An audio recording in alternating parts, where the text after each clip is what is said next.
Hai semuanya, apa kabar? Dan masih dengan Eka di sini ya, si programmer gitu loh ya. Terima kasih buat teman yang sudah kemarin-kemarin tuh sudah memberikan saya julukan tuh si programmer gitu loh ya. Saya terima aja. Saya syukuri aja lah ya. Mungkin benar kali ya, karena saya nggak sadar ternyata saya tuh banyak ngomong gitu loh dan gitu loh dan gitu loh. Tapi ya apalah ya, mudah-mudahan itu menjadi ciri khas. Dan mohon maaf juga ya temennya karena baru bisa bikin video lagi. Bisa dibilang ya 2 minggu belakang itu sibuk sekali ya, terutama kerjaan kantor tuh lumayan sibuk, lumayan berat.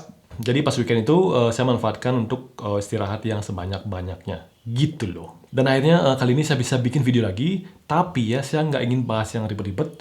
Saya ingin kembali ke basic ya. Karena kemarin tuh di grup ada yang minta, "Bang, tolong dong bahas tentang API," gitu kan. Itu seperti apa sih API itu kayak apa gitu kan. Terus saya bilang, "Loh, itu sudah banyak loh yang bahas API ya, silakan dari WPU, dari siapa misalkan dari programmer zaman now itu kan mungkin sudah bahas kan." Dan saya pengen beli yang menjelaskan dengan cara beli sendiri, dengan bahasa beli sendiri, dan itu bukti bahwa orang-orang di luar sana itu ya itu suka dengan gitu loh saya gitu. Jadi itu ya temennya, untuk kali ini saya akan bahas sedikit tentang API ya. Jadi ini sangat dasar sekali. Jadi buat teman-teman tuh yang sudah biasa buat API, sudah tahu apa itu API. Jadi tolong diminggir sedikit ya. Jadi tolong diminggir sedikit ya, duduknya di kanan di kiri ya.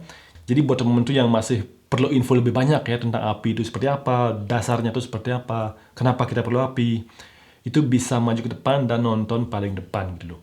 Oke, jadi kali ini agendanya adalah yang pertama saya akan jelaskan dulu latar belakangnya ya, API itu seperti apa, kenapa kita perlu API. Terus yang kedua nanti saya akan coba demokan sederhana sekali ya. API itu kayak apa sih ya? API itu responnya seperti apa sih? Terus gimana sih buatnya dengan secara sederhana? Intinya tuh hanya ingin melengkapi ya. Artinya saya menjelaskan sedikit teorinya, teori dasarnya, dan juga saya akan coba jelaskan nanti, perlihatkan demokan nanti API itu yang paling sederhana itu seperti apa gitu. Dan nanti ya teman-teman selama saya menjelaskan ya, tolong ya teman-teman tuh catat kalau ketemu ada kata gitu loh ya. Nanti teman-teman catat, garis bawahi karena itu penting sekali ya. Itulah ciri khasnya saya. Dan nanti ketika selesai videonya ya, teman-teman tuh silahkan bisa berkomentar, "Bang, gitu lohnya hari ini skor sekian." Ya terus tujuannya apa? Ya nggak ada, catat aja kan, siapa tahu kan itu berguna nanti ketika kalian di UTS keluar gitu kan, siapa tahu gitu. Oke? Sekarang kita langsung aja ke slide yang sudah saya siapkan. Dan inilah buat teman-teman yang mungkin baru masuk ke dunia web development ya, itu sering dengar kata API, tapi mungkin belum tahu itu maksudnya apa sih, itu gimana sih dibuatnya, itu tujuannya untuk apa sih, gitu loh ya.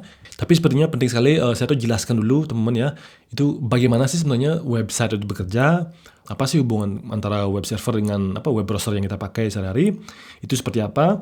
Dan kalau kita sudah paham itu, maka nanti teman-teman akan mengerti, oh ternyata API itu hampir mirip, cuman beda dikit gitu loh ya. Jadi, sekarang kita lihat dulu contoh kasusnya seperti ini. Nah, jadi misalkan teman-teman buka YouTube ya, dan yang kanan ini adalah web browsernya kita, yaitu misalkan bisa Chrome, Firefox, atau Safari gitu kan. Dan yang kiri ini adalah layanan dari youtube.com, itu servernya si YouTube gitu kan. Nah, jadi ketika kita buka youtube.com ya, misalkan slash channel upcoding gitu kan. Nah, nanti si web browsernya kita ya, itu si Chrome, Firefox, atau Safari, itu akan merequest data dari youtube.com seperti ini. Nah, setelah itu ya, maka si youtube.com ya, itu akan memberikan kita data ya. Ini adalah data yang diterima oleh web browser kita, itu Chrome, Firefox, atau Safari, itu berupa HTML dokumen, teman-teman ya.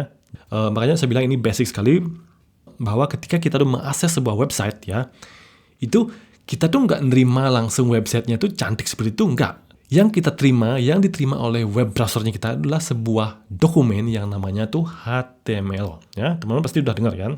Jadi saya perjelas saja bahwa HTML itu merupakan singkatan dari Hypertext Markup Language, teman-teman ya. Sebuah bahasa yang kita bisa gunakan untuk membangun sebuah struktur gitulah halaman website. Jadi inilah server YouTube dan inilah browsernya kita. Jadi ketika kita buka youtube.com, maka web browser kita tuh menerima data seperti ini ya. Seperti inilah tampilannya sebenarnya data yang diterima oleh web browsernya kita gitu loh ya.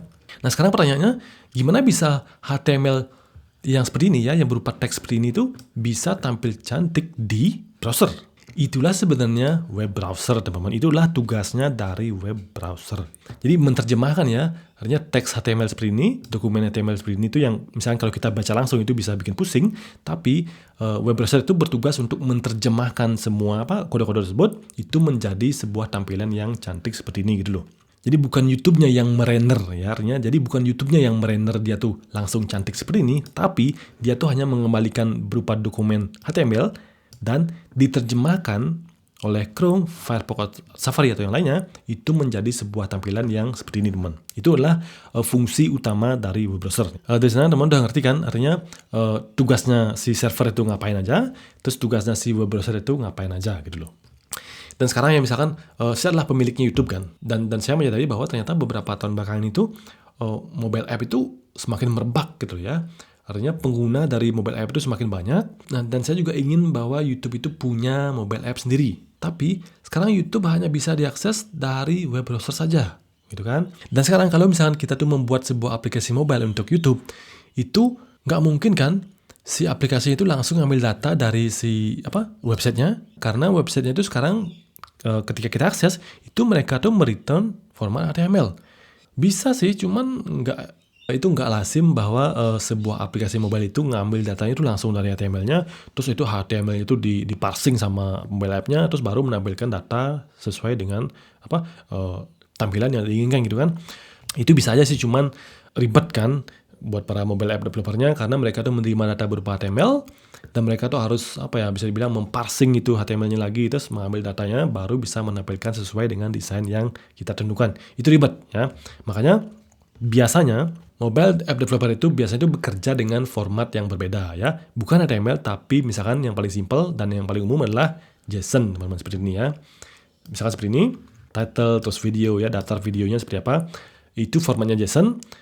Dan itu mudah sekali bisa dibilang diproses, karena memang sifatnya itu yang simple ya, artinya formatnya simple dan juga pastinya itu lebih ringan daripada misalkan mobile app itu harus meload HTML seperti ini. Itu pastinya lebih ringan dengan format yang seperti ini, JSON ini, teman. Sekarang pertanyaannya, servernya kita hanya bisa mereturn HTML saat ini ya kan? Terus gimana caranya biar juga bisa memberikan data yang khusus untuk mobile app misalkan. Untuk itulah maka kita perlu membuat sebuah API, teman ya, atau ini ya, bagian ini. Jadi sekarang servernya kita tuh punya dua mode ya, artinya yang pertama adalah ketika diakses melalui website maka dia akan memberikan HTML. Nah, dan ketika diakses melalui mobile app maka servernya kita tuh akan memberikan data yang berbeda ya, data dengan format yang berbeda yaitu JSON. Karena pastinya akan lebih mudah diajak bekerja sama si mobile developernya, yaitu format JSON ini, teman ya. Dan memperhatikan bahwa untuk mengakses website misalkan kita bisa melalui YouTube videos gini kan. Nah, untuk misalkan API-nya ya, si mobile app developer ini akan mengakses URL yang berbeda ya, misalkan di API videos. Jadi web browser kita ya itu langsung mengakses ke websitenya kita, sedangkan mobile app-nya kita itu langsung mengakses ke API URL dari API yang sudah kita buat gitu loh. Dan di mana URL API ini itu mereturn JSON sebagai format datanya. Jadi ketika mobile app ini sudah menerima datanya, itu dengan mudah diproses sama dia dan menampilkan data sesuai dengan yang kita inginkan. Jadi itulah sedikit contoh namanya kenapa kita tuh perlu API, apa gunanya API. Meskipun nggak semua website perlu API, teman-teman, tapi sekarang ketika misalkan sebuah website juga perlu mobile app, maka itu pasti ya nanti akan memerlukan sebuah API khusus ya, artinya sebuah perlu bisa bilang layer khusus ya, itu yang kita sebut API ya, itu khusus untuk sebagai bisa dibilang sebagai jalur komunikasi buat aplikasi mobilenya kita ataupun aplikasi lainnya kita selain dari website, teman-teman gitu loh. Jadi kalau saya rangkum ya bahwa API ini ya, jadi itu merupakan sebuah singkatan dari Application Programming Interface ya. Sebuah aplikasi, programming, interface itu permukaan lah ya, antarmuka gitu. Jadi API adalah sebuah antarmuka ya, atau interface yang digunakan sebagai jalur komunikasi antara sistem berbeda ya, seperti ini. Ini kan mobile app kan, sedangkan server YouTube gitu kan, itu kan dua sistem berbeda.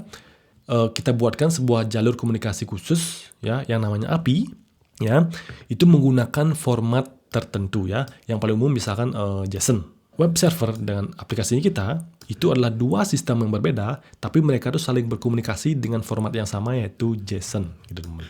Jadi itu adalah API ya, itu adalah pengertian dari Application Programming Interface teman-teman. Jadi mudah-mudahan ya teman-teman tuh sampai sini sudah ngerti ya kenapa sih kita perlu API, manfaatnya tuh seperti apa gitu kan. Jadi sekarang ya misalkan kalau saya tuh bahas di bagian ini ya, di bagian servernya ini ya, itu teman-teman itu bisa membuat API itu dengan berbagai macam teknik dan cara ya. Misalkan teman-teman misalkan membuat sebuah website misalkan dengan Laravel gitu kan. Nah, itu website dengan bagian kode yang menghandle yang sebagai API itu teman-teman bisa jadikan dia satu proyek. Itu biasa, itu normal sekali gitu loh ya. Dan nggak masalah seperti itu ya.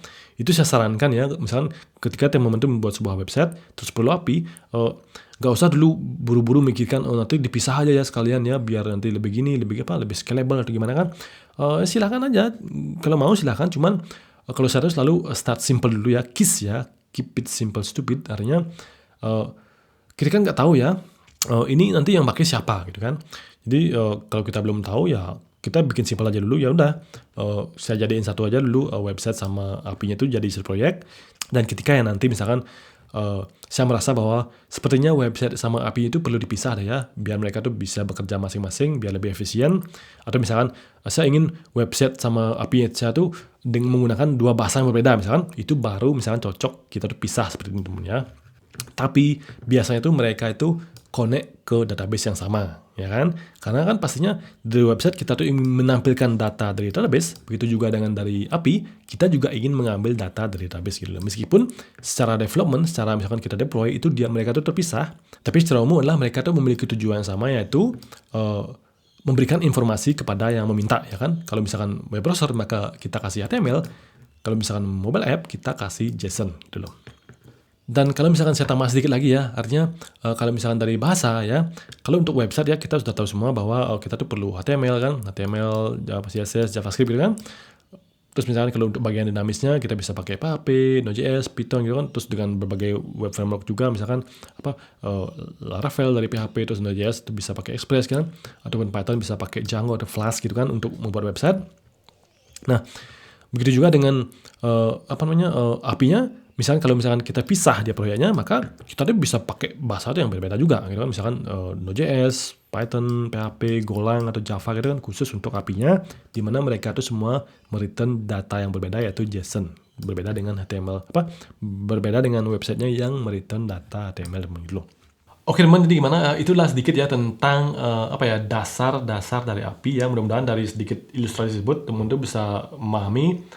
Ya mudah-mudahan bisa memberikan sedikit pencerahan ya, artinya API itu seperti apa sih ya, apa gunanya, apa manfaatnya, apa sih beda antara API dengan website gitu kan. Dan sekarang saya akan coba demokan ya, untuk memperjelas lagi ya, biar teman-teman tuh lebih jelas lagi tuh tahu, oh kalau website itu seperti ini ya, responnya itu seperti ini, sedangkan kalau API itu responnya itu berbeda. Gitu. Oke sekarang kita langsung aja lihat demonya, oke? Inilah sebuah website sederhana sekali, bahkan sangat sederhana ya. Hanya menampilkan 6 bahasa pemrograman yang bisa dibilang yang lewat di pikiran saya saat saya bikin tutorial ini gitu loh. Jadi misalkan ya yang pertama adalah JavaScript, terus 2 Java, 3 Python, PHP, Ruby, Golang gitu kan. Itu adalah isi dari website sendiri ya. Misalkan kita refresh, ya itu kita klik nggak apa-apain ya. Artinya ini adalah hanya ingin mendemokan saja bahwa misalkan ini adalah sebuah website ya. Terus kalau misalkan saya ingin membuat sebuah mobile app ya dengan nama yang sama yaitu bahasa pemrograman, itu menampilkan daftar bahasa pemrograman juga sama, tapi saya inginnya mobile app gitu kan. Terus gimana caranya kan? Kalau misalnya kita cek ini ya, kita klik view source ya, teman-teman bisa lihat bahwa di sini ini adalah HTML ya, ini adalah dokumen HTML ya, seperti saya bilang tadi, bahwa tugas web browser adalah untuk menerjemahkan dokumen HTML ini menjadi tampilan seperti ini, ya kan? Itulah tugasnya web browser. Nah, kalau misalkan saya membuat sebuah aplikasi mobile, terus saya akses misalkan dari aplikasi mobile itu saya akses URL-nya, maka akan mendapatkan hasil seperti ini kan? Itu nggak asik kan? Ini HTML kita harus parsing lagi terus kita ambil judulnya gitu kan. Jadi gimana caranya itu ribet kan. Makanya kalau misalkan kita punya website ya, terus kita juga ingin memiliki aplikasi mobilenya, itu kita tuh bisa buatkan API teman-teman ya. Dan untuk website yang canggih ini ya, itu saya sudah buatkan juga API-nya, itu khusus untuk mendapatkan daftar dari bahasa pemrograman yang ada di sini ya. Terus saya taruh dia tuh di sini, di API. Ya, jadi dia tuh nggak di homepage, tapi saya tuh taruh dia tuh di apa namanya ini, subpath ya, API. Saya enter. Sekarang kita tuh mendapatkan format yang berbeda. Ya, dia tuh bukan berupa apa namanya HTML ini lagi ya, tapi dia tuh sekarang sudah berupa JSON teman-teman. Jadi kalau misalkan saya ingin membuatkan sebuah aplikasi mobile untuk website ini, maka saya akan arahkan ya, saya akan ngambil datanya itu dari sini. Ya, saya akan ngambil datanya itu dari localhost 3000 API, bukan dari homepage ini, gitu loh ya. Itu kan lebih gampang. Ya, karena ini adalah formatnya JSON, maka aplikasi mobilenya saya itu dengan gampang untuk memproses data tersebut dan menampilkan sesuai dengan desain yang saya inginkan gitu loh. Nah, sekarang saya akan tunjukkan gimana sih kodenya biar bisa buat seperti itu. Ini simpel sekali. Saya menggunakan Node.js ya dengan frameworknya Express. Jadi yang pertama pastinya saya buat dulu aplikasi Expressnya seperti ini. Setelah itu saya tuh bisa dibilang ini adalah untuk template-nya, karena ini kan saya perlu template ya HTML-nya. Terus saya arahkan tuh template-nya itu letaknya di mana. Terus kan untuk engine template-nya itu apa kan? Di sini saya pakai EJS. Saya tuh menyiapkan data dari programming language ya. Saya tuh menyiapkan data dari bahasa pemrograman yang ingin saya tampilkan, misalkan di website ini 6, begitu juga dengan API-nya juga 6 ya kan. Di real case-nya mungkin teman-teman ingin mendapatkan data ini tuh dari database misalkan gitu loh. Nah, untuk website sendiri ya, itu berada di root-nya ya. Jadi ketika kita akses misalkan ini ya, localhost 3000 itu kan di root-nya ya. Itu maka kita akan render index-nya ya. Kita akan render template index seperti ini. Ya, teman, lihat kan bahwa saya tuh merender template HTML. Untuk API-nya sendiri, saya tuh dia taruh di subpath-nya API seperti ini. Jadi biar kita itu bisa akses localhost 3000 API gitu kan, atau misalkan example.com API gitu kan, /API. Nah, tapi ya bedanya adalah di sini saya tuh merender ya, merespon JSON. Sedangkan di sini saya tuh merender sebuah HTML ya, file berupa HTML ya. Sedangkan di API ini saya tuh sengaja merender JSON. Ini saya hanya ingin menunjukkan saja ya bahwa ini masih satu proyek ya. Tapi satu proyek ini tuh bisa dia tuh sebagai website juga, bisa juga sebagai API. Itu temannya, itulah sedikit saya menemukan gimana bisa bilang API ya, website, API itu gimana sih, apa sih bedanya mereka berdua. Terus saya juga sudah memperlihatkan melalui demo bahwa API itu hanya bisa dibilang dia tuh hanya sebuah jalur berbeda ya. Jadi kalau ada website kan mereka tuh mereturn HTML, CSS, JavaScript misalkan seperti itu. Tapi kalau API formatnya itu biasanya yang paling umum dipakai adalah JSON. Yang mudah-mudahan bisa membantu buat teman-teman yang belum ngerti itu API itu seperti apa bedanya, apa gunanya. Dan kalau misalkan masih belum jelas ya, teman-teman, silahkan ya komen di bawah bagian mana yang belum jelas, silahkan di komen di bawah, tanyakan di bawah, pasti saya balas satu persatu. Oke? Dan seperti biasa, kalau misalkan video ini berguna ya, silahkan like dulu, terus subscribe buat yang belum. Dan ya pokoknya teman semangat ya, pokoknya semangat belajar ya, belajar apapun itu harus semangat. Ini bidang ini luas sekali ya, tergantung pokoknya terserah nanti teman-teman mau fokus di mana, mau tertarik di front end silahkan, mau di API dan bagian engineering silahkan, atau yang lain silahkan. Itu semuanya tuh teman-teman perlu belajar, tetap semangat ya. Kalau mentok sebentar, pasti nanti akan lanjut lagi ya. Dan sekian untuk kali ini ya, sampai jumpa di video saya berikutnya.